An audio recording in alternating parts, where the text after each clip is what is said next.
श्रोते हो नमस्कार. आजच्या अर्थविशेष कार्यक्रमात आपलं स्वागत.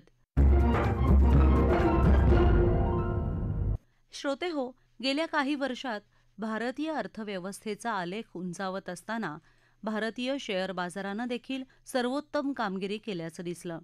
भारतीय शेअर बाजारानं पहिल्यांदाच हाँगकाँगला मागे टाकत ही आगेकूच केली आहे. ब्लूमबर्ग डेटाप्रमाणे भारतीय एक्सचेंजवर सूचीबद्ध शेअरचं एकत्रित मूल्य $4.33 ट्रिलियन म्हणजेच 4.33 लाख कोटींवर पोहोचलं आहे. एकूणच भारतीय शेअर बाजारानं केलेली कामगिरी आणि त्याचे भारतीय अर्थव्यवस्थेवर होणारे परिणाम याविषयी तज्ज्ञ व्यक्तींनी केलेलं विवेचन आजच्या अर्थविशेषमध्ये आपण जाणून घेणार आहोत. श्रोते हो, भारतीय शेअर बाजारात सध्या अनेक चढ-उतार पाहायला मिळत असले तरी भारतीय शेअर बाजारात वाढलेल्या एकूण गुंतवणुकीमुळे भारत जगातला चौथ्या क्रमांकाचा इक्विटी मार्केट असलेला देश बनला आहे. ब्लूमबर्गच्या आकडेवारीनुसार 4.29 लाख कोटी इतकं सूचीबद्ध शेअरचं मूल्य असलेल्या हाँगकाँगला मागे टाकत भारतानं नुकतीच ही सर्वोत्तम कामगिरी केली आहे. याविषयी अर्थविषयक अभ्यासक मुकेश चोथानी यांनी अधिक माहिती देताना सांगितलं. चालू आठवड्याच्या पहिल्याच दिवशी भारतीय बाजारांच्या एकत्रित बाजार भांडवलाने प्रथमच हाँगकाँग बाजाराची मार्केट कॅप ओलांडली. मजबूत आर्थिक विकासादराबरोबर धोरणात्मक सुधारणा आणि चीनबद्दलची गुंतवणूकदारांची अनास्था यामुळे भारताच्या बाजारपेठा जागतिक गुंतवणूकदारांसाठी आकर्षक बनल्या आहेत आणि भविष्यात त्या आकर्षकच राहणार आहेत. भारतीय कंपन्यांचे बाजार मूल्य $4.33 ट्रिलियन झाले आहे. भारतीय कंपन्यांच्या बाजार मूल्यात PSU म्हणजे सरकारी कंपन्यांचा हिस्सा हा 16% दिसतोय. कोरोना महामारीनंतर भारतीय कंपन्यांचे बाजार मूल्य हे तिपटीने वाढले आहे.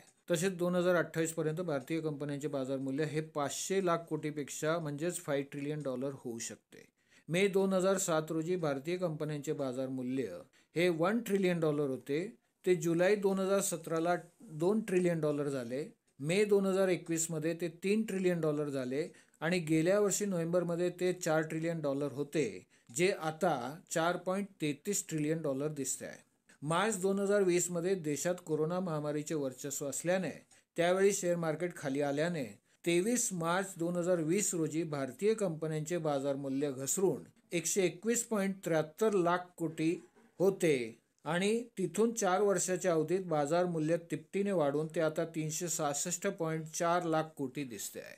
बाजार मूल्यांच्या बाबतीत अमेरिका सगळ्यात नंबर 1 असून त्याचे बाजार मूल्य आजच्या तारखेत जवळपास 4,227 लाख कोटी.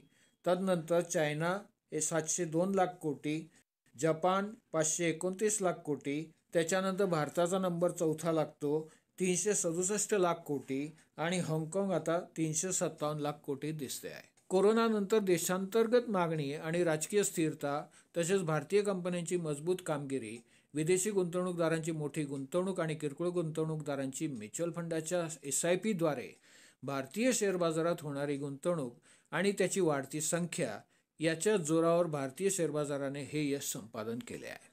शेअर बाजारात आलेल्या तेजीचा लाभ घेण्यासाठी कंपन्यांचे प्रवर्तक आपले शेअर्स विकत आहेत आणि त्यामुळे रिटेल गुंतवणूकदारांची संख्या वाढते आहे. गेल्या तिमाहीची म्हणजेच ऑक्टोबर ते डिसेंबर 2023ची आकडेवारी बघितल्यास देशातील टॉप 10 कंपन्यांमध्ये किरकोळ गुंतवणूकदारांची संख्या 4 लाखाने वाढली आहे. प्राईम डेटाबेसच्या 30 नोव्हेंबरच्या अहवालानुसार NSE मधल्या नोंदणीकृत कंपन्यांमध्ये किरकोळ गुंतवणूकदारांची संख्या 7.62% दिसते आहे, जो एक उच्चांक म्हणावा लागेल. तसेच 2023च्या डिसेंबर अखेरपर्यंत देशातील 2047 कंपन्यांमध्ये किरकोळ गुंतवणूकदारांची संख्या 16.38 कोटी दिसते आहे, जी वार्षिक 9% वाढ दाखवते आहे. विदेशी गुंतवणूकदारांचा कल बघितल्यास त्याची गुंतवणूक प्रामुख्याने वित्तीय सेवा, ऑटो अँड ऑटो एन्सिलरी, ग्राहक सेवा, capital goods, oil and gas, health care तसेच कन्स्ट्रक्शन आणि मटेरियलमध्ये दिसते आहे. $5 ट्रिलियन अर्थव्यवस्था साध्य करण्यासाठी भारतीय कंपन्या आशावादी आहेतच, कारण पायाभूत गुंतवणुकीत सरकारचा पाठिंबा, वाढीव सुधारणा तसेच तंत्रज्ञानाचा वाढता प्रवेश यामुळे $5 ट्रिलियन स्वप्न सहज शक्य आहे. 2025 मध्ये भारताचा आर्थिक वृद्धीचा दर 6.5% जास्त असेल, असे मत डेलॉइटने CXOच्या सर्वेक्षणात म्हटले आहे.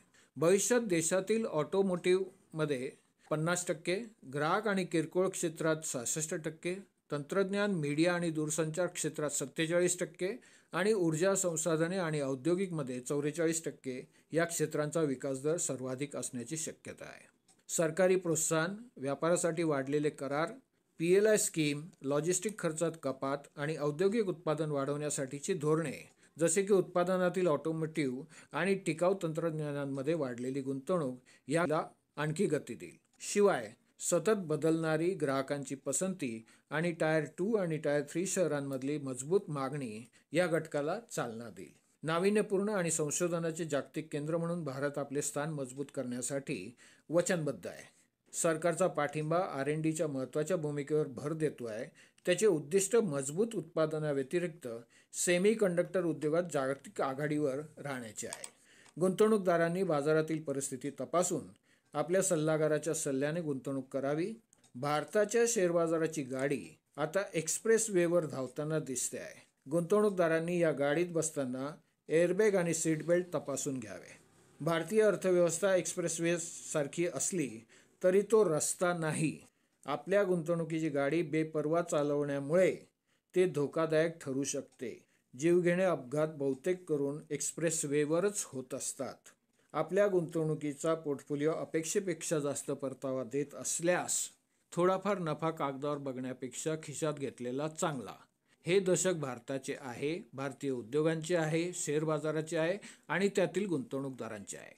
शेवटी एकच सांगतो, तुम्ही काम केल्यास तुम्हाला तुमच्या उत्पन्नावर जास्त कर द्यावा लागेल. त्यापेक्षा कमी कर देयता तुमच्या पैशाने काम केल्यास प्राप्त होऊ शकते. थोडक्यात, भविष्यातील चुका टाळण्यासाठी आणि दुसऱ्यांच्या चुकांपासून आपल्या गुंतवणुकीचे रक्षण करण्यासाठी सल्लागाराच्या सल्ल्यानेच गुंतवणूक हाताळावी, हेच या निमित्ताने सांगावेसे वाटते.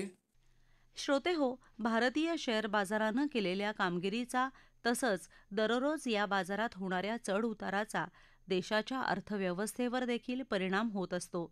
त्यामुळे देशाच्या विकासाला कशी गती मिळते याविषयी अर्थतज्ज्ञ आशुतोष टिळक यांनी आकाशवाणीशी बोलताना सांगितलं.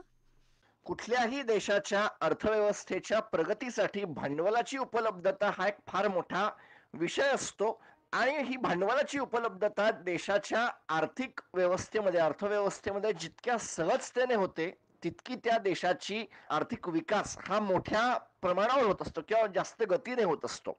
भांडवलाची ही उपलब्धता, भांडवल उपलब्ध करवणारे आणि भांडवलाची गरज असणारी माणसं ज्या ठिकाणी एकत्र येतात त्याला भांडवली बाजार असं म्हणतात. आणि भांडवली बाजार हा व्यवस्था म्हणून त्याच्यामध्ये अनेक साऱ्या आर्थिक संस्था असतात, म्युच्युअल फंड असतात किंवा तुमच्या माझ्यासारखे सामान्य गुंतवणूकदार देखील असतात. इन्शुरन्स कंपन्यांचं एक वेगळं स्थान असतं आणि हे सगळे ज्या वेळेला एकत्र येतात आणि एका हेल्दी प्रमाणात जेव्हा एकत्र येतात त्यावेळेला देशाची अर्थव्यवस्था ही तेवढी सुदृढ असते. भारताच्या नशिबाने भारत स्वतंत्र होत असण्याच्याही आधी भारतामध्ये एक्सचेंजेस होते.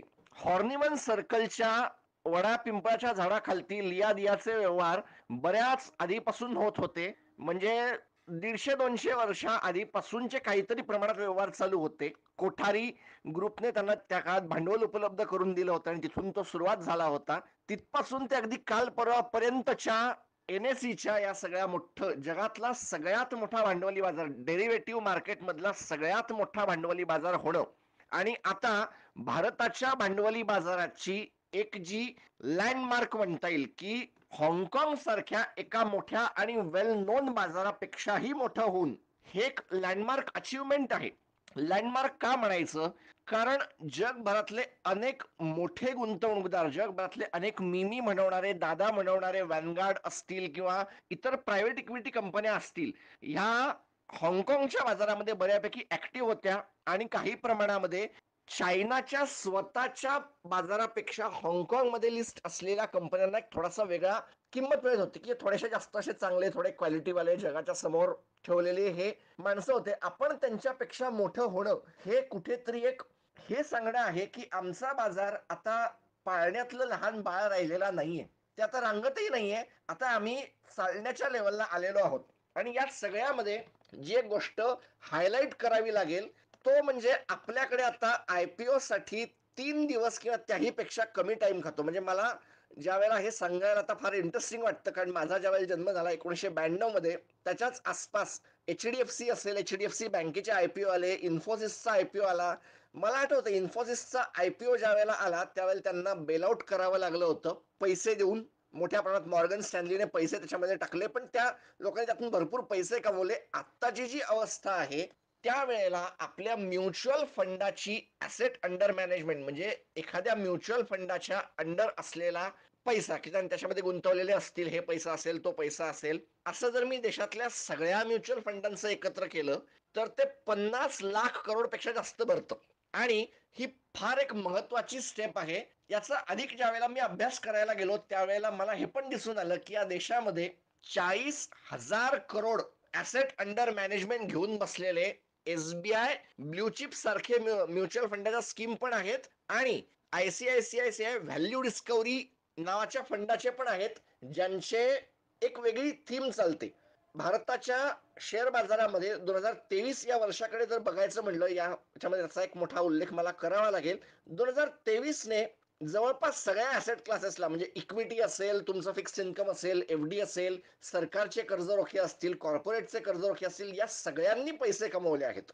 आणि या सगळ्यामध्ये सेन्सेक्स आणि निफ्टीवर खूप मोठ्या प्रमाणात जगभरामध्ये ट्रेडिंग होतं. जगभरामध्ये त्याचे अनेक सारे डेरिव्हेटिव्ह उपलब्ध होतात. हा एक फार मोठा आहे. आणि 2024 मध्ये हाँगकाँगच्या शेअर बाजाराच्या पेक्षा मोठं ठरण्याच्याही आधी एक जी महत्वाची स्टेप आली, ती फार महत्वाची होती, की JP मॉर्गन चेस या जागतिक गुंतवणूकदार संस्थेने त्यांच्या ग्लोबल बॉन्ड इंडेक्स मध्ये भारत सरकारच्या कर्जरोख्यांचा समावेश करणं, सरकारच्या कर्जरोख्यांचा समावेश करणं हे अशासाठी महत्वाचं आहे, की ज्या वेळेला सरकारचे कर्जरोखे येतात, त्यावेळेला सरकारच्या आर्थिक निर्णयांकडे जगभरातल्या गुंतवणूकदारांची खूप मोठी हायलाइट तयार होते. मग सरकारचं डेफिसिट किती आहे, सरकारवरचं कर्ज किती प्रमाणात आहे, रेटिंग काय आहे, या सगळ्याला महत्व दिलं जातं. आणि ज्या वेळेला जगभरातली एक वेल नोन गुंतवणूकदार संस्था हे पाऊल उचलते, त्यावेळेला एका अर्थाने ती दिलेली आर्थिक शाबासकी असते, की तुम्ही काहीतरी बरोबर करता आहात. आणि हे अत्यंत योग्य आहे. 2024च्या जून महिन्याच्या अंतापासून ज्यावेळेला भारताच्या सरकारच्या कर्जरोख्यांचा समावेश व्हायला सुरुवात होईल, त्यावेळेला ती एका अर्थाने जगभराने भारताच्या शेअर बाजाराला आणलेलं एक मोठं हायलाइट असेल, की आता आमचं तुमच्यावर लक्ष आहे. आणि ह्या आलेल्या नवीन भांडवलाचा उपयोग आपल्याला आपल्या राष्ट्र उभारणीसाठी करून घेता येईल. श्रोते हो, भारतीय शेअर्समधली सततची वाढ आणि हाँगकाँगमधली ऐतिहासिक घसरण भारताला या टप्प्यावर घेऊन गेली आहे.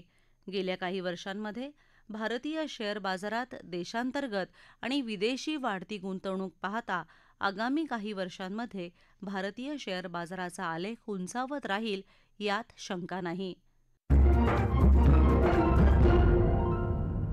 श्रोते हो, आपला अर्थविशेष हा कार्यक्रम आपण न्यूज ऑन AIR या ॲपवरही लाईव्ह ऐकू शकता.